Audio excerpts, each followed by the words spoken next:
how's it going, everybody? Welcome to another episode of the Funnel Vision Show. It's Mikkel Dia, your host of the Funnel Vision Show. And today we have an exciting guest because as we do always with the Funnel Vision Show is we try to come up with marketing strategies, marketing tactics, and marketing operations to help us grow our agencies, to help us grow our marketing teams. And today we have someone who has been able to do that and successfully exit. And now he helps agencies really systemize and help them grow. So today we have Craig Rodney with us, the founder of The Agency Coach. Craig, how you doing? I'm good, thanks. And yourself? I am doing very well. It's getting super cold here in Toronto. You're in Cape Town. Yeah, exactly. It's the opposite. So I'm dealing with that, but otherwise everything's all good. Craig, for those who don't know, let's start with your humble bragging rights or not so humble bragging rights, depending on how you want to go about it. What have you been able to do for your clients? What have you been able to do for yourself? Why should people listen to this episode? Cool. So I started an agency back in 2002. I was 26 years old, full of bravado, figured I knew it better than everyone else. Thankfully, I was good enough to make a go of it. And long story short, I grew the business. I went through a merger, got started with a business partner. And in 2013, of course, go a while back now, in 2013, we concluded a deal with WPP. They bought out the entire agency, and I stayed on for another 3 or 4 years to realize the earnout on the deal. And then at the end of 2016, I left, took 2017 off to recover from having run an agency for 15 years. And then I started doing agency coaching. I've got a massive passion for the agency space, a high degree of empathy for what agency owners have to go through and the difficulties of growing businesses, and particularly growing agencies that have a high kind of asset value and that you're potentially able to sell. And so all my coaching is now focused on helping smaller agencies escape small and helping larger agencies build that asset value and position for a potential future exit. So let's talk about that journey a little bit in terms of smaller agencies escaping that small, in a sense, mentality. We've spoken, you and I, a few times in terms of how you look at this. So tell me what happened in the early days of your agency that kept you at that small level, and what was the switch? What happened in order for you to then be able to finally reach some growth in order for you to exit? Yeah, so I very quickly grew. Within 2 years, we were a 4 or 5 person agency.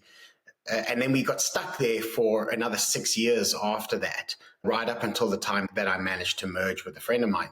And I say stuck. At the time, I didn't realize I was trapped. It was only like later on in that journey that I realized that I was absolutely trapped. There's that joke when you start a business, everyone says, oh, you get to write your own paycheck and you get freedom of your time. And it's just two catastrophic lies. You really don't. The mistake I made, which potentially was centered around my ego, was I was the go-to person for my clients. They bought into me, and the agency was there to support me being like the pinnacle, me being the front man of that band.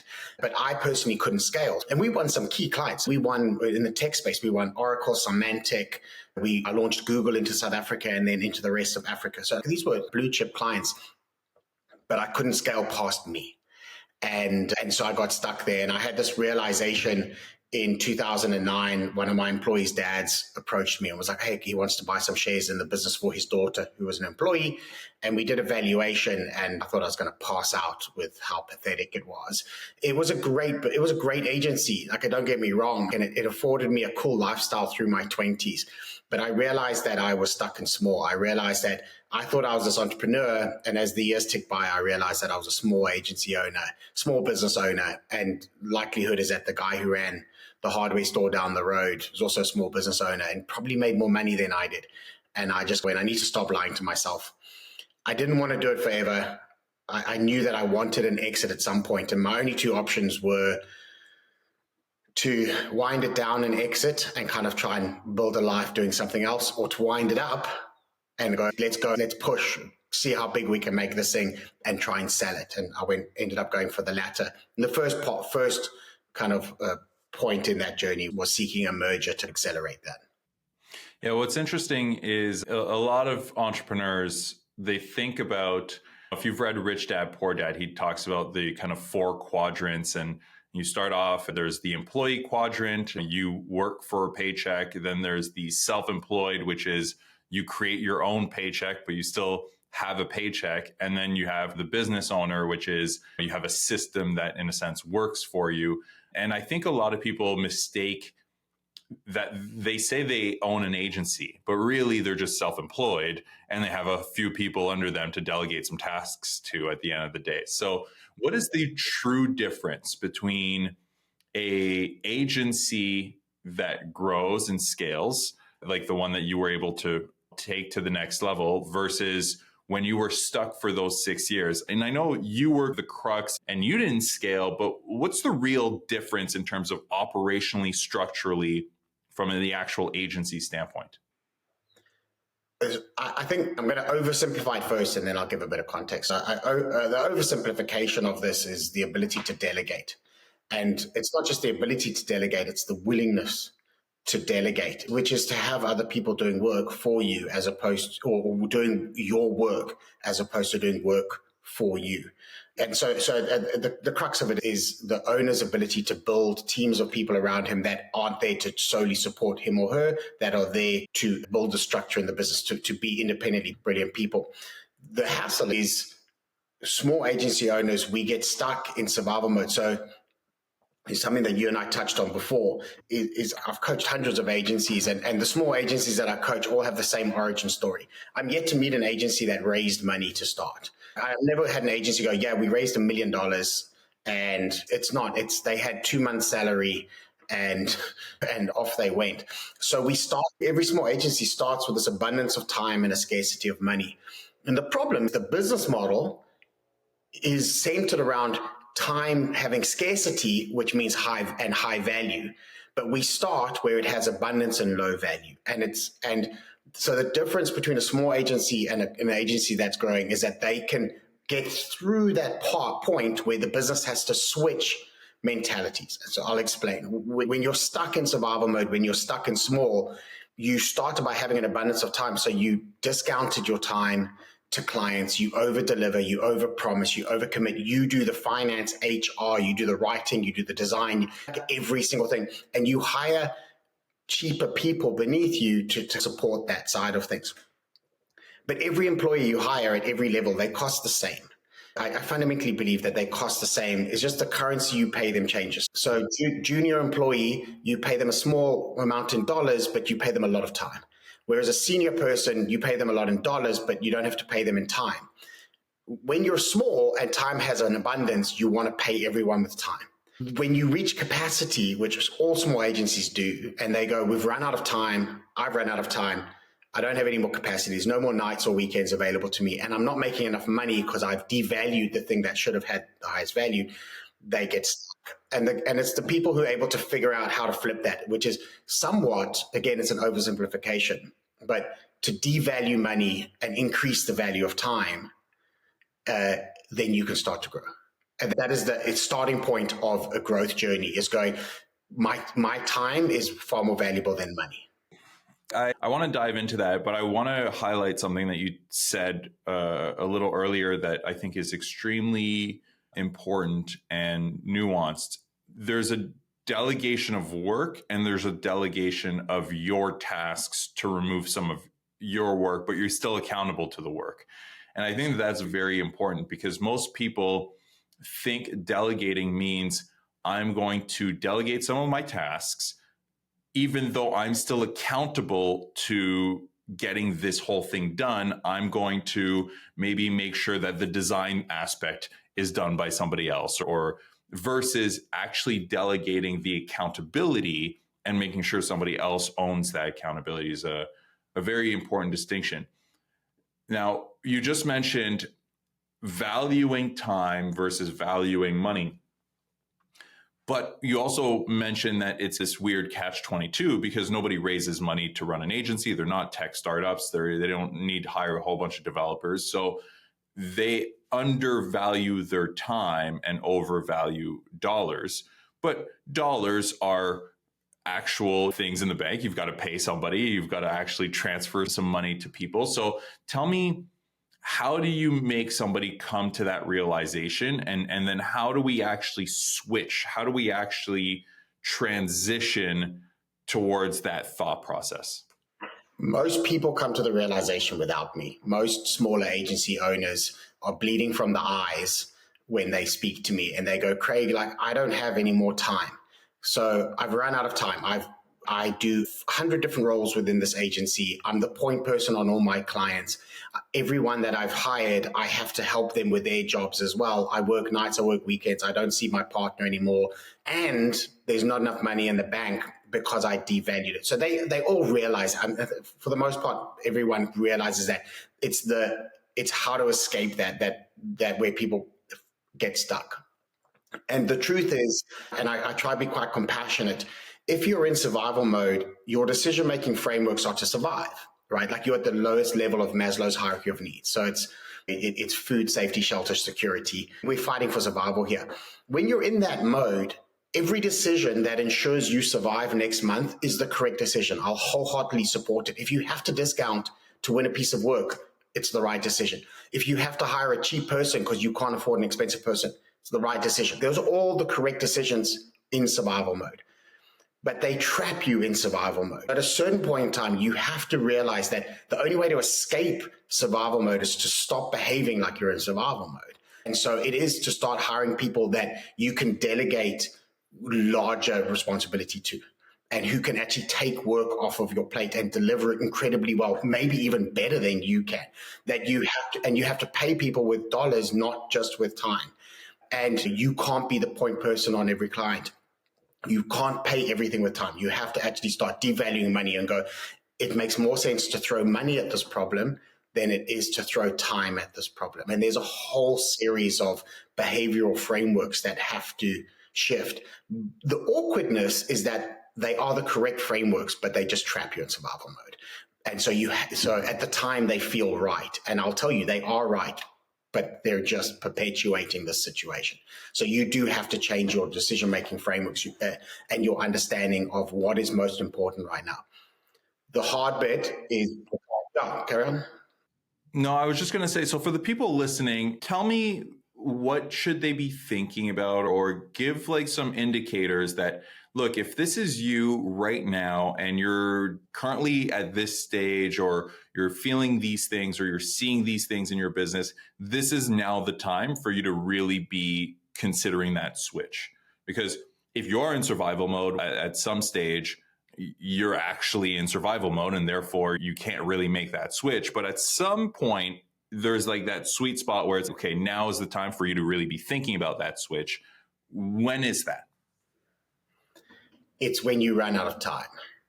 Okay, when you personally run out of time. When you personally run out of time. When you realize that any more effort will push you over the edge, right? Because your brain now goes, you know what, if I did some LinkedIn writing, if I was more consistent on LinkedIn and I got leads, but I don't have time for that. Or if I did this, then I would be able to justify a higher price. Oh, I don't have time to do that, right? Maybe I should actually just interview a better person. I don't even have time to do that. So you don't even have time to do the most basic things correctly because you're just feeling completely overwhelmed, and it's pillar to post with a million different tasks. And you have 600 emails a day, and all of these signs are there that you're just too busy, that you don't have time to do this properly. And most agency owners, they get that. If I were to put it as a simple analogy, if you imagine riding a bicycle up a hill, building any business is like riding a bike up a hill. When you're a small agency owner, when the people that you hire climb on the bike, and you now have to pedal 2 people up, then 3 people up, then 4 people up. What you need to do is hire people who pedal. And so that you can go, okay, I need to take a pause, and when I come back, we'll be further up the hill. But when you're in a small agency, you hire people who get on and you have to pedal for them. You have to think for them. You have to prompt them. You have to nudge them, etc. And what you want is you hire people who help you pedal, and that allows you the time and space and the freedom to go, okay, this is fantastic. I feel the space to be able to do the things that I need to do to escape this space. I will tell you the one fascinating thing for me is around the concept of buying back time. It's when you start and you're in that survival mode, the business model is selling time. And when we devalue it, we sell all our time and it's discounted. If you want more time, you can't find time. I've never found time, right? I've never made time. I'm not a deity. I don't have that level of power. It's a finite resource. But the business model is selling time. And if we want more time, we have to buy it back. And that is the most direct piece of advice I can give you is going, look at all the chunks of time that you have sold to people for very little and go, you know what, I'm going to pay someone else to do that. And I'm going to buy that time back into my diary. And then I'm going to use that time to replace the revenue and do a few other things. But the business model is buying and selling time. If you've sold time at a rate that you're not happy with, buy it back and then sell it to someone else for a higher rate. I'm making it really simple, but it is exactly as simple as that.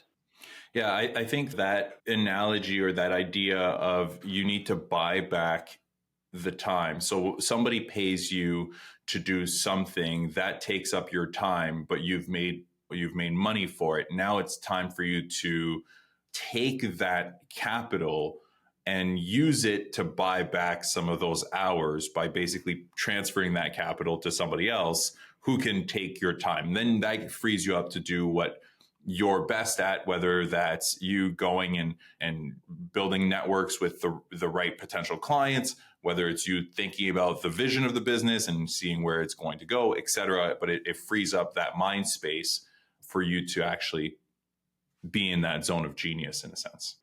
Yeah, so I give every one of my clients, I give them two challenges. The first challenge is to go, if you had nothing else to do except win clients at good rates, like go out and win business, but at good rates, how long would it take you to double your revenue? If that's the only thing you had to do, like I will come in and run your agency, right? You're not even allowed in the office. You can come to the window and you can pass me new contracts through the window and I'll get it done, right? If that, all you have to do is walk new business through the door at good rates, how long will it take you to double your revenue? Everyone tells you 6 months. They're quite arrogant, but they're probably right. If they had nothing else to do, 6 months. Right. So you go, okay, cool. So the thing that's stopping you from doubling your revenue every 6 months is that you work in your business, that you have to do that work. Then the second challenge is going, how much would it cost you to buy back 100% of your time? You might have to hire 3 people. I'm not saying it's going to be cheap, but how much would it cost you to buy back 100% of your time? And depending on where and that kind of stuff, you're looking at most $15,000. Some things are probably really expensive, but let's say to buy back 80% of your time, it's $10,000 to $15,000. Okay, so for $10,000 to $15,000, you can buy back 80% of your time and you can double your revenue every 6 months. It's a bit of a no-brainer. Again, the theory is easy. In practice, it's never as simple as that, but it does actually work. It is a factor of buying back all the time that you gave away cheap. You buy it back cheap and you sell it at a higher rate, or you convert it into future revenue by investing in brand building, networking, etc. So for the agency's owners out there who are struggling to figure this out on their own, how do you help them? Either through private coaching, depends on the level of stuck. It depends on the kind of the depth of work that we need to do. If someone is truly stuck and they're beyond the point where they can help themselves, so even if you gave them the recipe, they wouldn't be able to put the ingredients together, then private coaching, because I can stage deeper level interventions. For most people, I would put them through one of my coaching programs. I've got 2 coaching programs depending on the size of the agency. The first one is called Escaping Small. It is 100% what we're talking about now. It's a series of challenges, and at the end of it, you have an escape plan, the understanding, the tools, everything to be able to escape. And if you're past that kind of, if you feel like you're through that, but you're now in this, I want to build an asset and I want to grow towards potentially selling, then I've got another coaching program called Agency to Exit, which focuses on an understanding of if someone comes in to buy your business, this is how it's valued, and this is how you manipulate each element of that formula to be able to achieve the highest value, the highest asset value in a sale. Nice. Maybe we'll have to set up a second podcast episode to talk about that side of the business, because it is very fascinating to see the exit path and how best to think about all of those things. Thank you very much for sharing this. As we always do with the Funnel Vision Show, we always like to end with one quick thing, which is, as marketers, we love the best, shiniest new tactic. So in your opinion, based on all your years of experience, everything that you've done, what is the number one growth tactic that you would go into any business and be like, if I could just keep deploying this every time, this business would grow and continue to grow? Shake as many hands as you can. I've got gray in my beard. I have to go old school. Shake as many hands as you can. If you commit to a long-term trajectory, you go for the next 3 years, I will show up in as many places as possible with potential clients and just shake as many hands as I can and be useful and become known. You will, those 3 years investment, you'll probably never have to fight for a lead again in the future. But just shake as many hands as you can. That's a very great strategy, great tactic. We appreciate it. Craig, where can people learn more about you? They can go to theagencycoach.com. I bought the domain last week. The agency, you don't often get your own .com, right? So theagencycoach.com, everything's up there. All my contact details, everything, easy enough. Nice, very easy, simple domain. Thank you very much for being a guest on the show, and thank you for sharing your insights. It's a pleasure. Thanks for having me.